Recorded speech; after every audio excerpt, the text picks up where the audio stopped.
Wix Studio, one end-to-end web creation platform for your agency to deliver exceptional work with absolute efficiency.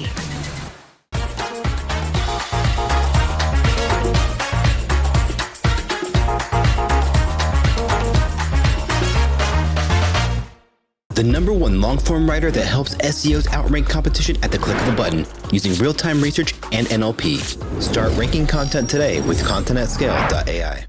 Okay, how are we all doing? Woo, come on. All right, good morning, brightonSEO. Come on, I want to hear some things. We've got some audience participation in this. It's 9:30 in the morning. Everybody, right. I want you to shout out what's your favorite thing about your job. Come on, money. Keep shouting it out. Come on, shout it out. Shout out what your client work, talking to clients, meetings, optimizing rankings. Come on, I want to hear them. Cake. Conversions, optimizing conversions. Who likes doing that? Digital PR. Anybody like doing that? Well, really? Nobody likes doing digital PR? Has it really crashed that much? Well, what we do is not exactly skateboarding, is it? It's not exactly the most interesting thing, but there are some fun bits to what we do. And at my company, we do none of that because we do the stuff that is boring. Nobody has ever opened a Monday morning boardroom gone, hey everybody, it's domain renewal time. Woo, confetti cannon, woo, everywhere.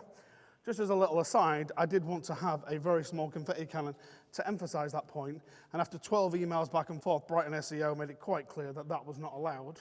But Calvin is allowed a t-shirt cannon. Doesn't seem fair to me. So, we do the boring stuff. We do the stuff that you give to the intern, the university placement student, the new starter.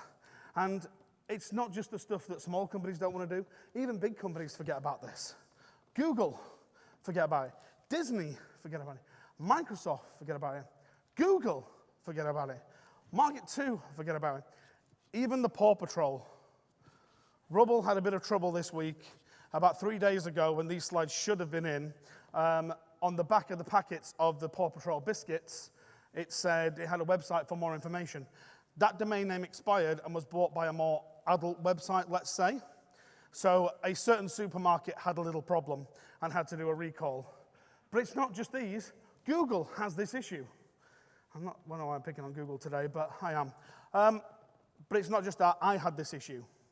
And just as a side, normally I would walk back and forth on stage, but there's no way I am going anywhere near those chairs for the juxtaposition of me and those tiny little deck chairs. So I'm just going to stand around here for a little bit. So I used to run an event called Leads Hack. It was a hack day, everything went well, and then one day I loaded up the website, and this is what I saw. Actually, this is not what I saw. I had some quite explicit images on there, and I've removed them for this. And I woke up and I panicked. I went into the server was fine. I went into the domain name didn't exist because it expired, and I'd missed it. And that's one of the reasons why me and my wife have created Little Warden, but we're not going to talk about that. Because we're here to collate all the information that we've done with Little Warden and produce a list of the most frequent fuck-ups. These are things that everybody does, big companies, big and small. And to get this, we took the entire Little Warden database, we analyzed it, we ran algorithms on it, we created pretty graphs, and then Zelda came out, and I got a little bit distracted. And then I went on holiday. I spent the entire holiday working on my presentation. I did not have fun. Okay, so let's go through the list. We're still doing a little bit of audience participation. We're doing top 10 style radios. So everybody, like this year, has got to use AI. So I'm using a bit of AI, and what I've done is I've put the thing into Midjourney, and you have to guess, based on the image, what it is. Sounds great for 9 o'clock on a Thursday morning. Okay, what do you think this is? Shout out. Trees. So the number 10 thing wrong with websites on the internet is trees. I like it. I like where we're going. It's actually Hreflang.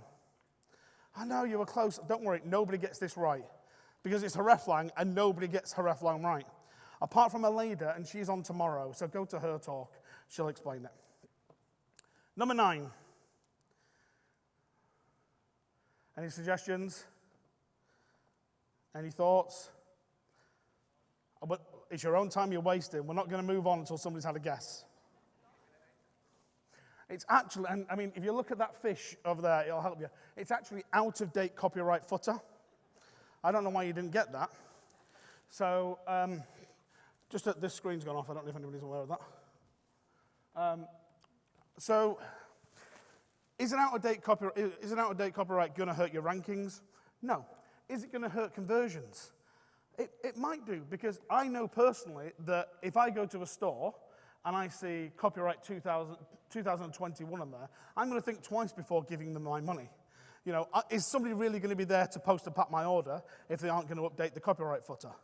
If you have a website which says copyright 2019, you might as well have some under construction gifts and a Sign My Guest book. It's so old, nobody trusts it anymore. And also, why is this being manually done? It's really easy to have the date as a variable and just say, what year is it?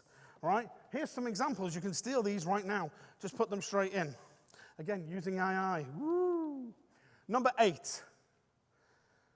You're not going to get this one. This is WW to non-WW redirect. I know this is an exciting thing for 9:30 in the morning, but this is my job, people.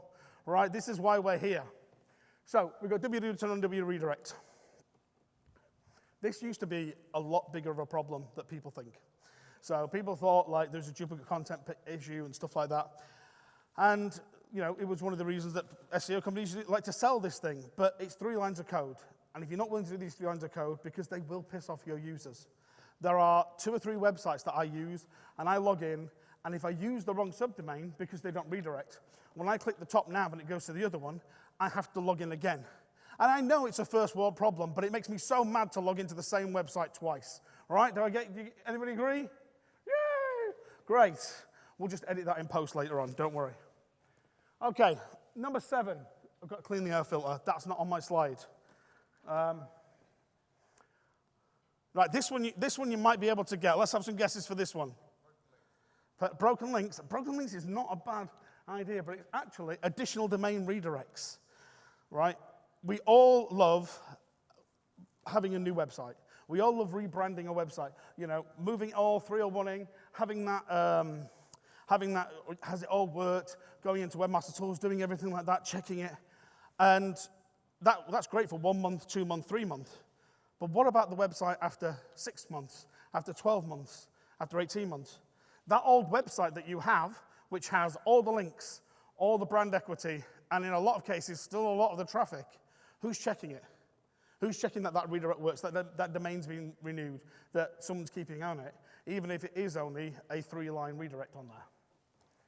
Same thing with marketing sites. As digital PR and SEOs, we love a microsite. We love throwing something up on a domain, and it works really well. Get it up there, get a bit of PR to it, get a few links, and then, okay, where's John Moo? Okay, just redirect it to the page that you really want the links going to. Nice and easy. But then 6 months when that's over, what happens to that domain name? 12 months, 18 months. All that work that you put in gaining those links, if that domain name expires or the redirect breaks, you've lost it. And all that work for that client has gone. And if you are taking on a new client, you should be looking at what campaigns have they run in the past, because the agency isn't going to look at them. The agency is not going to renew them for you. So you need an idea of what's happened before.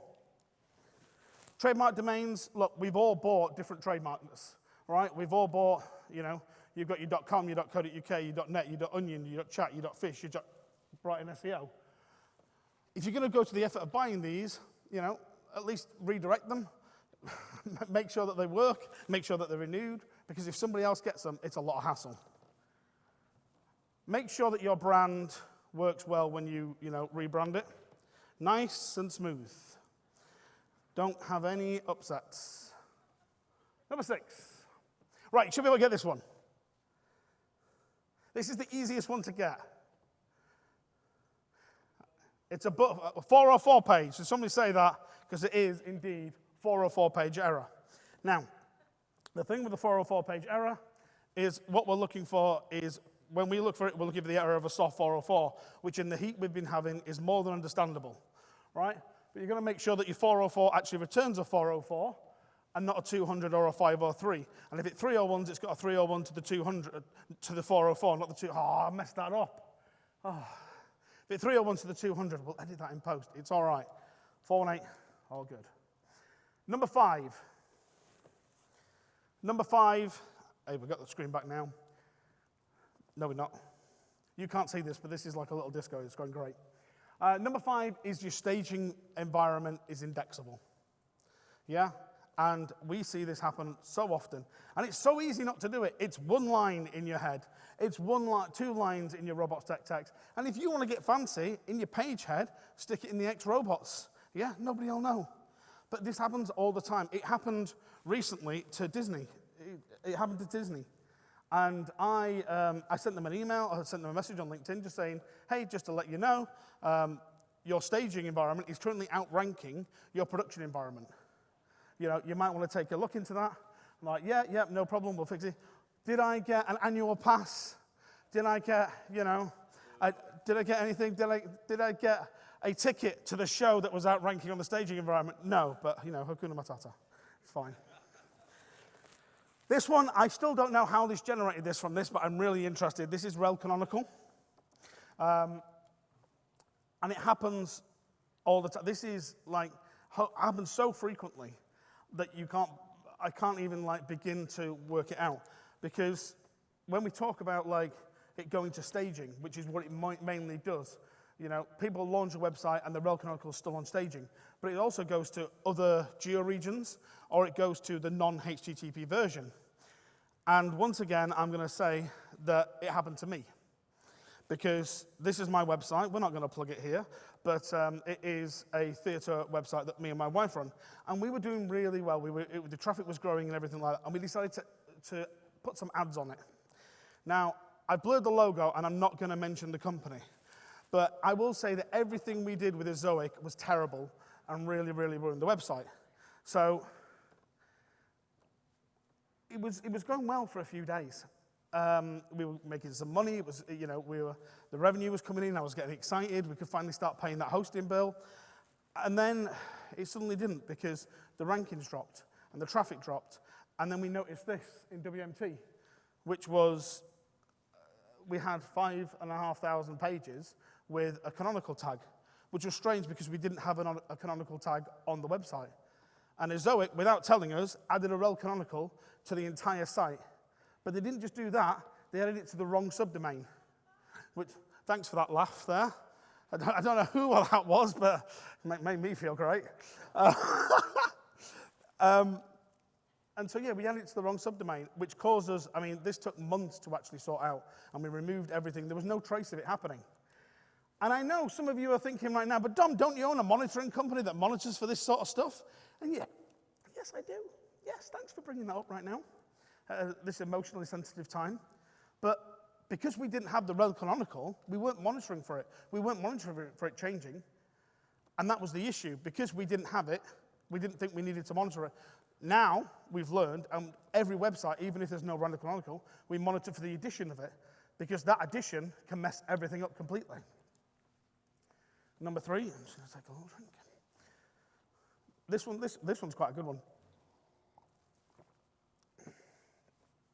This one is domain name expiration. And it's obvious this is going to be really, really high up. But why is this constant problem? We've seen at the start all the newspaper things of why is this constantly in the press? Why do people keep doing it? And the reason is because realistically people don't make money on domain names. A lot of the agencies, all of their entire remit is set around billable hours and billable time. And domain names don't really fit into that. You can charge for a domain name, but it's not really a profit center. And it just takes up time. And if you're trying to, get X amount for an employee, a domain name management isn't going to be part of that. And so nobody really wants it. So you give it to tech, who give it to dev, who give it to marketing, who give it to inventory in the end. And before you know it, everyone's like, no, but you can have it, please have it.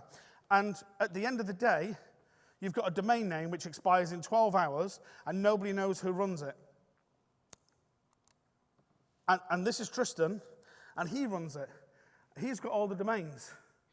But he's on holiday at the moment, and the domain expires, and you can't get hold of him, right? But the other thing that we get is, but we don't manage them. We don't do any of the domains. You know, it's not our problem. You know, the client handles it all. We just do all the SEO. And the first thing I'd say is, number one, does the client know that? Because I've had some pretty stupid clients that think that I can do way more than I can. And I've not told them that I can't. But, you know, if you don't mention that you don't handle something, they think you will. And the other thing I'd say is, like, why wouldn't you be proactive with this? Why wouldn't you monitor it and just say, hey, just a heads up, your domain expires in 10 days. You're good, right? You're going to get that sorted. Because it even happens to Google as well. It's really hard to sell services to a website which no longer hosts a domain. I know some of you in here think, I can still do that. I can probably do it. But if your client has lost their domain name and you're trying to sell them a brand new SEO package, good luck to you. You need to start from the ground up. Number 2. Got 4 minutes left. We're going to go through a bit quickly now. So number 2 is SSL expiration. Now, you'd think that that would be more than domains, but actually, because people assume that these renew automatically, and in a lot of cases they do, until they don't. A domain, as of 2020, the maximum SSL renewal time is about 397 days. Let's Encrypt, which a lot of people are using, is 90 days. And yes, they renew automatically. And it will email you when the renewal fails. And it very rarely fails. And that's the issue. It very, very rarely fails. But it doesn't actually email you when it fails. It emails the person that set it up. Was that you? Do you know who it was? Because guess what? It was Tristan again, and he's still on holiday, right? But there's more reasons towards this, why it's number 2.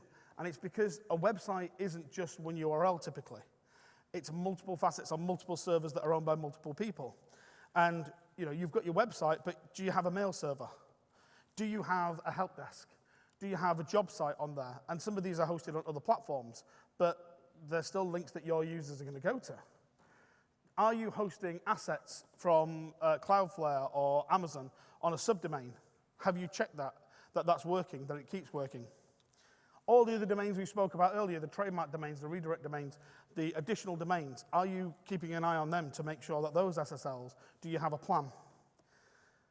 You should be monitoring anything that your customer can access. And number 1, the final thing on here, the number 1 issue that we see is hiding from it.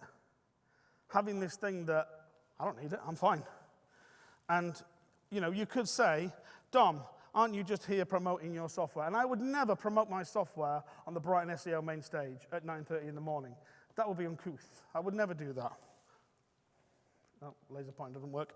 But as a company, we really, really want people to monitor. So we actually have a free monitoring tool called Free Domain Alerts. And we can monitor the number 2 and number 3 things for free because we would rather you actually do the monitoring. To us, it doesn't matter what you use to monitor these things. It matters that you actually monitor them. But I will say that only one of them pays for food for this child. Okay, that's all I'm saying. And you don't want to make her cry. And if you don't monitor it, that's fine. I know some of you aren't. I know some of you are thinking about it. If you don't monitor these stuff, then just have a plan for when it fucks up. Because it will fuck up one day. You know, even if it's only a 1% chance, you know, that's, in 100 days, that's one day. It's not a lot. Because Tristan loves a holiday, and he's got all the data. Thank you very much. I'm Don Hodgson. Have a great day.